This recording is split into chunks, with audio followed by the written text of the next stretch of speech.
misaotra antsika rehetra namaly ny antso fa magnarakaizay akasitrahana feno ny finiavantsika rehetra nakaty araky nefa nilazaina hatrany am-boalohany moa zany dia tsara marena amintsika aloha ty zavatra ataontsika androany sy ny amin'ny manaraky ty dia tsisy resaka politika mihitsy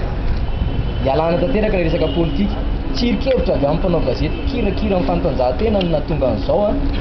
zay mijerentsika mikasika ny solidarité ny asa-panaovan-gazety sy ny fiarovana antsika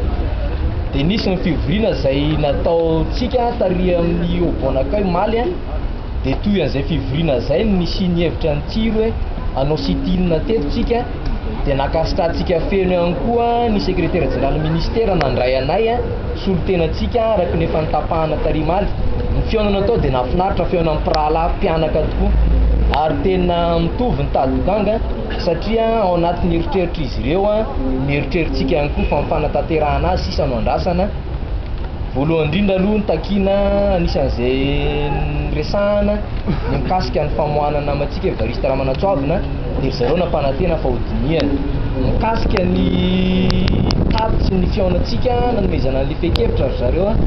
dia niraisin'ny zareo an-tanana tsara niraisandriamato secrétaire général izy ary dia naseho ny tsirikevitra avy any hoe maninona raha hikarakara débat télévisé iraisantsika rehetra andiniana mikasika an'io